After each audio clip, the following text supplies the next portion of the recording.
एक बार की बात है, किसी शहर की एक बिल्डिंग में राधिका अपने छोटे भाई और माता पिता के साथ रहती थी।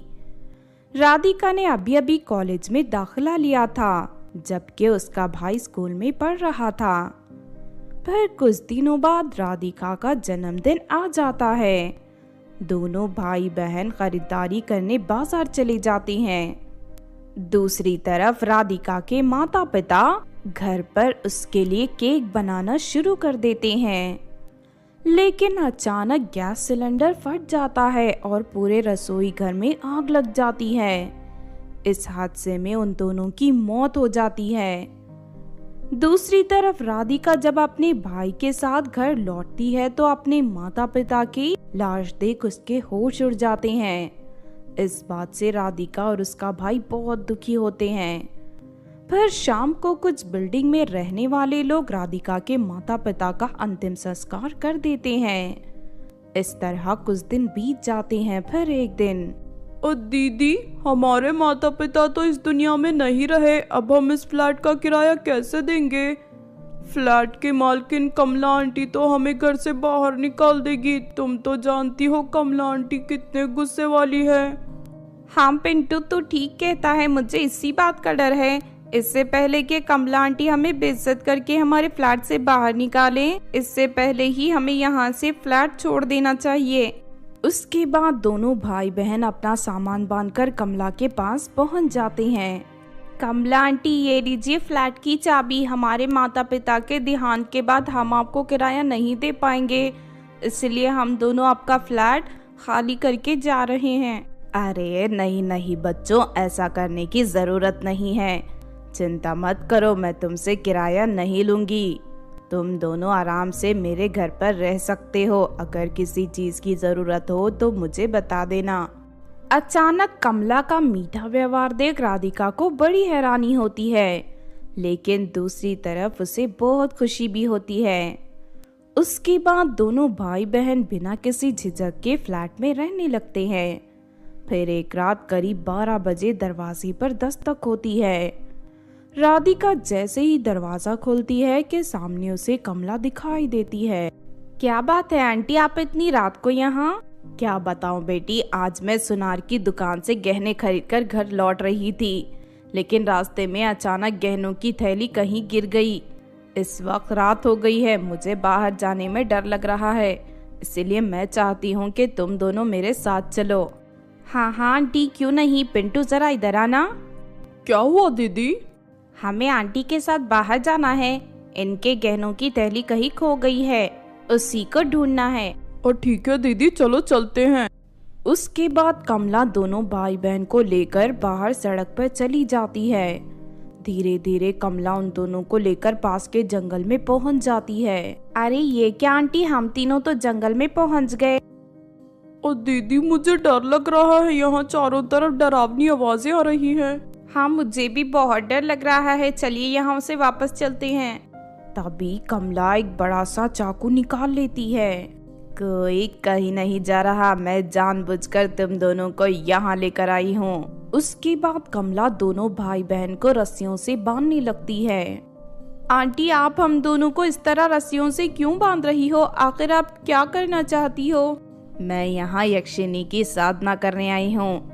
मुझे पता चला है कि 2 इंसानों को मारकर उनका खून यक्षिनी की मूर्ति को पिलाने से यक्षिनी प्रकट हो जाती है और हीरे मोतियों की बारिश करने लगती है। इसीलिए मैं तुम दोनों को मारकर तुम्हारी बलि चढ़ाऊंगी। आंटी, आप इस तरह अंधविश्वास बातों पर क्यों यकीन कर रही हो? देखिए ऐसा कुछ नहीं होता, आप हमें छोड़ दीजिए। खामोश हो जा लड़की, अब मैं पीछे नहीं हट सकती, मैं सारी तैयारी करके आई हूँ।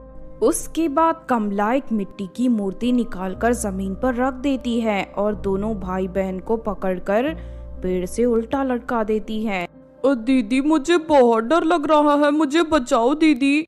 उसके बाद कमला एक चाकू से दोनों की कलाइयों को काट देती है और उनका गिरता हुआ खून बड़े कटोरे में जमा करने लगती है। दोनों भाई बहन दर्द से जोर जोर से चिल्लाने लगते हैं। ये देख कमला को बहुत गुस्सा आता है और वो छड़ी से उन दोनों की पिटाई करने लगती है। तभी अचानक उन दोनों की रोने की आवाज सुनकर कुछ लोग वहां आ जाते हैं। अरे ये सब क्या हो रहा है? उन लोगों को देख राधिका जोर जोर से चिल्लाने लगती, हमें बचाइए, ये बुरी औरत हम दोनों को जान से मारना चाहती है। राधिका की आवाज सुनकर वो सभी लोग फौरन वहां पहुंचकर कमला को पकड़ लेते हैं। उसके बाद दो लोग राधिका और उसके भाई को पेड़ से नीचे उतारकर उनके हाथों पर रुमाल बांध देते हैं। और क्यों बेरहम औरत, आखिर तुम दोनों बच्चों को क्यों मारना चाहती हो? तेरे इरादे क्या है? सच सच बोल, वरना मैं तुझे नहीं छोड़ूंगा। ये यक्षिनी को पकड़ने के लिए हम दोनों की बलि चढ़ा रही है। अच्छा तो ये बात है, इसकी जैसी अंधविश्वासी औरत के कारण समाज के मासूम लोगों की जान जाती है। हम इसे नहीं छोड़ेंगे। चलो इसे पुलिस के हवाले कर देते हैं, वही इसे सबक सिखाएंगे। उसके बाद वो लोग कमला को पुलिस के हवाले कर देते हैं और दूसरी तरफ कुछ लोग राधिका और उसके भाई को अस्पताल में भर्ती करवा देते हैं। इलाज के बाद दोनों भाई बहन पूरी तरह ठीक हो जाते हैं। उधर पुलिस वाले कमला को पकड़कर जेल में बंद कर देते हैं। इस तरह कमला को उसके किए की सजा मिल जाती है। फिर कुछ समय बाद दोनों भाई बहन अपनी मौसी के यहाँ रहने चले जाते हैं। एक दिन कंचन अपनी सहेलियों के साथ ट्रेन में बैठकर कहीं जा रही थी। ट्रेन में और भी बहुत सारे मुसाफिर सवार थे। कुछ समय के बाद ट्रेन एक घने जंगल में पहुंच जाती है। तभी अचानक बीच पटरी में एक बड़ा सा पेड़ प्रकट हो जाता है। ये देख ड्राइवर फौरन ब्रेक लगाकर ट्रेन को रोक लेता है। अरे ये क्या हुआ, अचानक ये ट्रेन क्यों रुक गई? तभी कंचन खिड़की से बाहर झांककर देखती है। अरे नहीं, पटरी के बीच एक बहुत बड़ा पेड़ मौजूद है। अब ट्रेन आगे कैसे जा सकती है?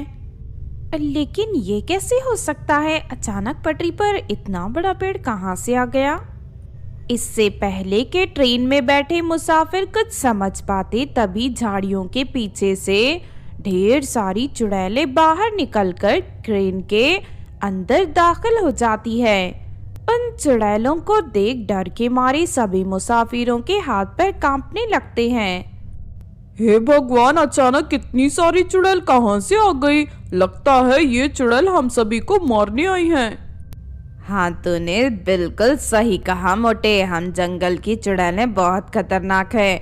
हमें अपने शैतान को खुश करने के लिए आज बहुत सारे इंसानों की बलि चढ़ानी है, इसलिए हमने ट्रेन पर कब्जा किया है। अब तुम लोग चुपचाप हमारे साथ चलोगे।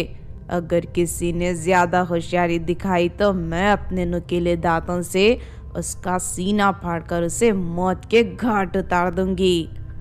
फिर चुड़ैलें ड्राइवर के साथ साथ सभी मुसाफिरों को एक डिब्बे में बंद कर देती हैं। फिर अगले ही पल उस पटरी के सामने एक दूसरी पटरी प्रकट हो जाती है और ट्रेन उस पटरी पर अपने आप चलने लगती है।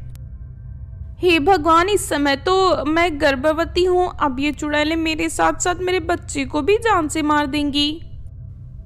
हम सबकी किस्मत खराब है जो आज के दिन हम लोग इस ट्रेन में सवार हुए। लगता है अब हम में से कोई नहीं बचेगा। तुम सबको घबराने की जरूरत नहीं है। मेरे पास एक बहुत बढ़िया उपाय है। मैंने सुना है कि सिर्फ उसी इंसान की बलि चढ़ाई जाती है तो शारीरिक रूप से पूरी तरह संपूर्ण हो। अगर हमें मौत से बचना है तो हम सबको अपने हाथों की एक एक उंगलियां काटनी होगी। उसके बाद चुड़ैल हमारी बलि नहीं चढ़ा पाएंगी। कंचन की ये बात सुनकर सभी लोगों की जान में जान आ जाती है। क्या तुम सच कह रही हो लड़की? अगर हम सब ने अपनी एक उंगली काट ली तो क्या सच में चुड़ैलें हमें छोड़ देंगी? हाँ, मेरी बात का यकीन करो, ये चुड़ैल बहुत ही अंधविश्वासी होती हैं। बलि के नियम के अनुसार अगर किसी इंसान के शरीर का कोई अंग कटा हो तो उसकी बलि शैतान स्वीकार नहीं करता। अगर फिर भी चुड़ैलों ने हमारी बलि चढ़ाई तो उनका शैतान नाराज होकर चुड़ैलों पर अपना कहर बरसाएगा। ये बात सभी चुड़ैलें अच्छी तरह जानती हैं। तुम तो ऐसी बात कर रही हो जैसे तुम इन चुड़ैलों के बीच रहती हो। आखिर तुम्हें इतनी सारी बातें कैसे पता चली? दरअसल मैं एक तांत्रिक की बेटी हूँ। मेरे पिताजी बहुत बड़ी तांत्रिक हैं। उन्होंने मुझे ये सारी बातें बताई हैं। फिर सभी लोग कंचन की बात पर यकीन करके अपने हाथों की एक एक उंगलियां काट लेते हैं। थोड़ी देर के बाद ट्रेन एक बड़ी गुफा के अंदर चली जाती है। फिर चुड़ैलें एक एक कर सभी मुसाफिरों को ट्रेन से बाहर निकालकर शैतान की मूर्ति के सामने ले जाते हैं। ये देखिए रानी जी, हम बहुत सारे लोगों को लेकर आई हैं। चलिए अब शैतान के सामने इनकी बलि चढ़ा दीजिए। तभी रानी चुड़ैल की नजर मुसाफिरों के कटी हुई उंगलियों पर पड़ती है। ये देख रानी चुड़ैल गुस्से से आग बबूला हो जाती है और दूसरी चुड़ैलों को डांटने लगती है। अरे बेवकूफों, इन सारे लोगों के हाथों की एक एक उंगली कटी है। अगर हमने इनकी बलि चढ़ाई तो शैतान नाराज हो जाएगा और हम सबको जलाकर मार देगा। तुम सबने इंसानों को यहाँ लाकर बहुत बड़ी गलती कर दी। हमें माफ कर दीजिए रानी जी, जल्दबाजी में हमने इन लोगों की कटी हुई उंगली पर ध्यान नहीं दिया। चलो अब इन सब लोगों को यहाँ से भगा दो। ये सुनकर सभी मुसाफिर खुश हो जाते हैं। उसके बाद चुड़ैलें मुसाफिरों को वापस ट्रेन में बैठा देती हैं। ड्राइवर ट्रेन चलाना शुरू कर देता है और थोड़ी ही देर में ट्रेन जंगल से बाहर निकल आती है। फिर सभी मुसाफिर कंचन की तारीफ करते हुए उसका शुक्रिया अदा करने लगते हैं। इस तरह कंचन अपनी समझदारी और होशियारी से दूसरे मुसाफिरों की जान बचा लेती है।